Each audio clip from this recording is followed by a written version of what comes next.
سلامونه جوړ په خیر هیله ده څه ښه وئ په خیر وئ په یوې بلې ویډیو کې تاسو ټولو ته زه هرکلی وایم. نن په یوې متفاوتې موضوع باندې خبرې کوو. بحث دا دی چې موږ ولې ځان له نورو سره پرتله کوو. له دې امله ځینې وخت موږ ته سټرس پیدا کیږي، له دې امله موږ ته کله ستونزې پیدا کیږي او له دې امله موږ ځوریږو. فکر کوو چې موږ ولې د نورو ملګرو او دوستانو هغوی چې بریالي دي د هغوی په څیر موږ نسو پرمختګ کولی، نسو بریالي کیدلی او ګټې نسو کولی. نن په همدې بحث باندې خبرې کوو او دا ویډیو هیله ده چې تر پایه راسره واورئ. دا چې موږ خپل ځان له نورو سره پرتله کوو مختلف لاملونه لري. له یوې خوا موږ ته دا راښیي چې موږ څوک یو او په ټولنه کې له کوم دریځه برخمن یو، په کومو کارونو کې ښه او په کومو کې کمزور یو، څه ډول کارونه ترسره کوو او عاید مو څنګه دی.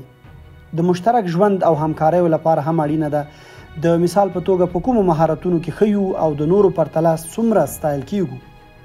له بلې خوا دا زموږ سره مرسته کوي چې خپل فزیکي مشابهتونه سره پرتله کړو. د بیلګې په توګه کله چې په دې نه پوهیږو چې د یوې ډېرې قوي څپې مخ ته لامبو وهلی شو که نه، نو لږ تر لږه دومره خو کولی شو چې ازمېښت یې وکړو، خو دا تقریبا خطر لري. نو دلته اړینه دا ده چې شاوخوا خلکو ته وګورو چې آیا هغوی لامبو وهلې که نه، او بیا ځان ازمېښت کړو چې آیا موږ هم کولی شو که نه. موږ د ټولنیزې پرتلنې پر بنسټ له یو بل زده کړه کوو. پرتلنه زموږ سره دا مرسته کوي چې له ننګونو سره مخ شو او په خپلو کړنو کې بدلون راولو. ځینې ازمېښتونه چې ترسره شوي څېړونکي پکې له ګډون کوونکو غواړي چې د ازمېښتونو له ترسره کولو وروسته د نورو ګډون کوونکو پایلو ته پام وکړي. ډېری یې د هغو کسانو د ازمېښت پایلې غوره کوي چې تر دوی یې لوړې نمرې اخیستې وي. کله چې موږ خپل ځان له هغو کسانو سره پرتله کوو چې تر موږ غوره وي، په دې توګه موږ له هغوی څخه ډېر څه زده کولی شو.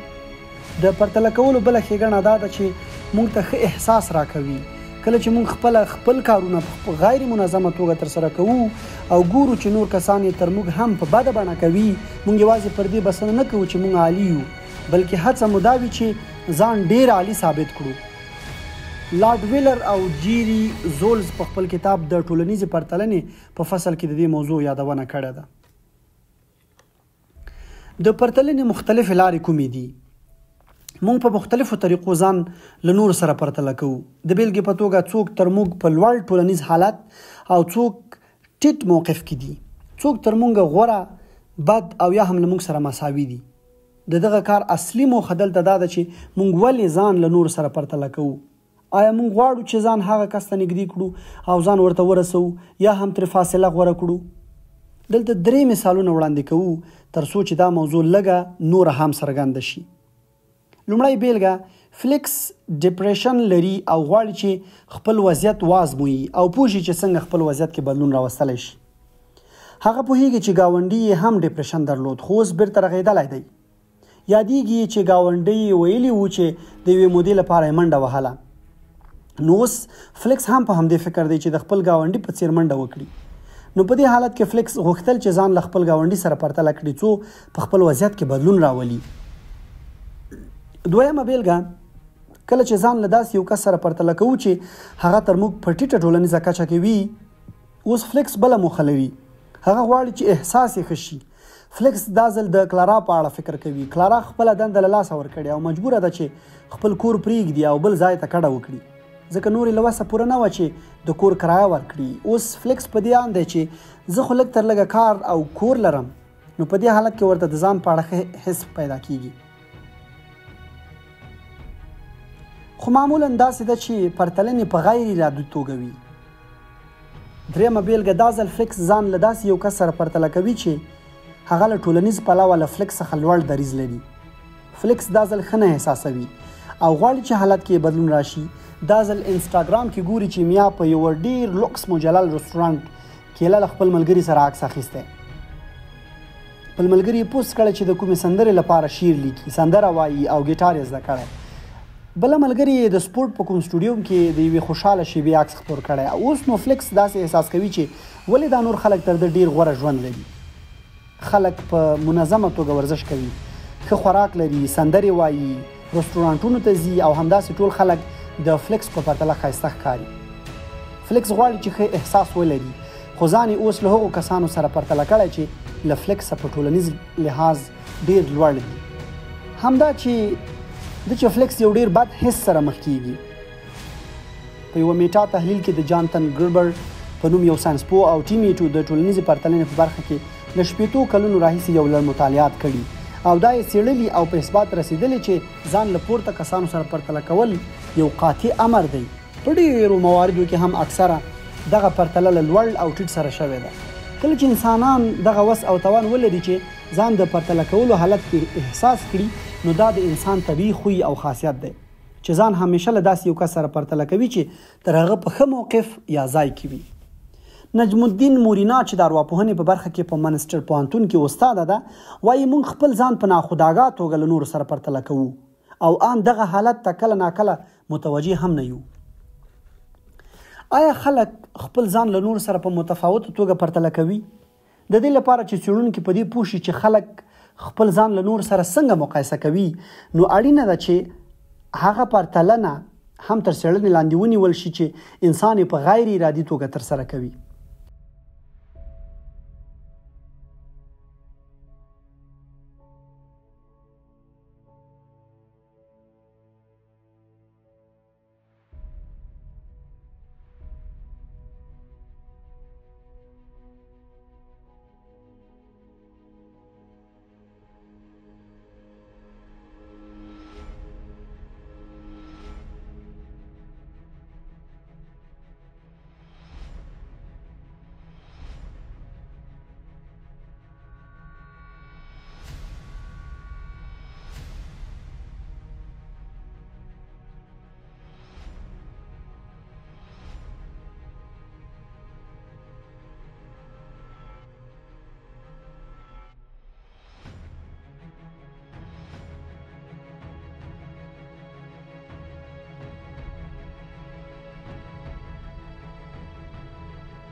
له نور سره پرتله کوي.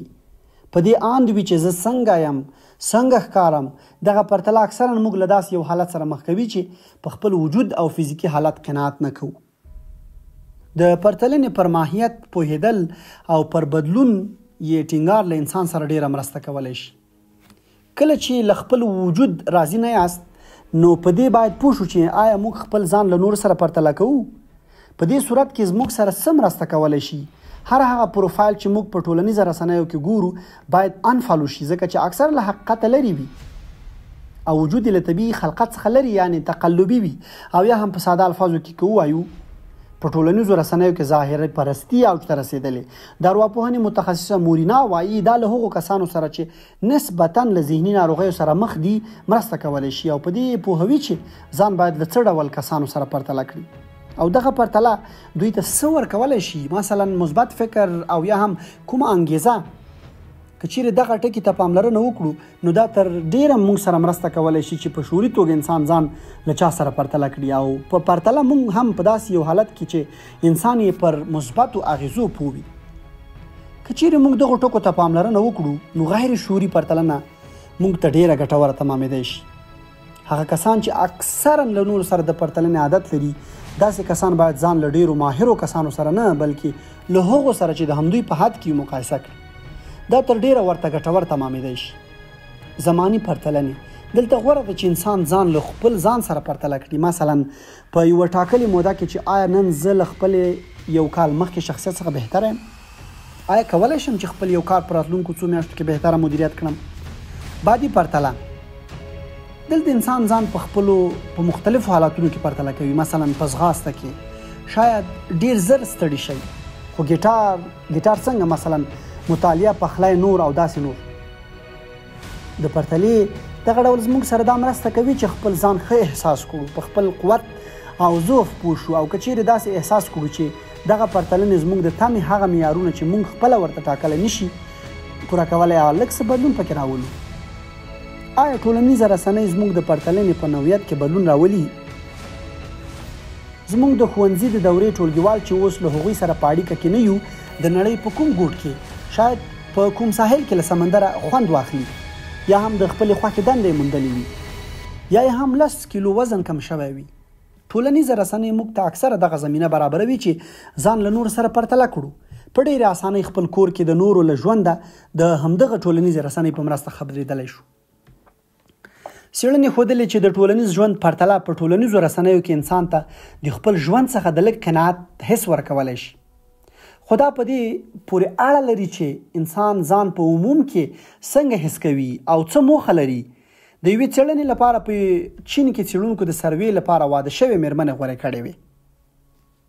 کله چې ښځې له خپلو ودونو ناراضې وي او په ټولنیزو رسنیو کې ځانونه له نورو سره پرتله کول، دا اکثرا د حسادت، بخل او د ډیپریشن لامل شوي وو. نو کله چې له خپلې دندې خوشحاله نه یو او ګورو چې زموږ یو ټولګیوال ښه پرمختګ کړی، موږ ته دغه حالت او پرتلنه ډیره سخته تمامیږي. ډیری وخت ټولنیزو رسنیو کې انسان خپل هغه حالتونه پوسټ کوي چې تقریبا مغرضه بڼه لري، یعنی انسان د خپل ژوند منفي ابعاد نه نشروي. حتی انسانان له فلټرونو څخه کار اخلي. په یوه څېړنه کې چې په استرالیا کې شوې ښودل شوي چې هغه ځوانان چې ځانونه په ټولنیزو رسنیو کې له نورو سره پرتله کوي، له خپل ځان او فزیکي وجود او عموم کې له ژوند څخه رضایت نه لري. نو کټ مټ همدغه میکانیزم ټولنیزو رسنیو کې هم شته. موږ کولی شو چې په اسانۍ سره خپل ځان له نورو سره پرتله کړو. دا ټول موږ د لایک او فالو له شمېر څخه معلومولی شو. دغه د لایک او فالو شمېر کې بدلون راتلل هم انسانان ځان له نورو سره د پرتلنې لپاره کاروي. خو دا له موږ سره دغه مرسته هم کولی شي چې په دې فکر وکړو او ځان پوه کړو چې خلک یوازې په شعوري توګه د ځان په اړه مثبت ټکي، مفکورې او لیدلوري په ټولنیزو رسنیو کې نشروي، خو د ژوند حقایق له دې ډېر توپیر لري. نو اړینه دا ده چې کله موږ هم ځان پرتله کوو په شعوري او آګاهانه توګه یې وکړو.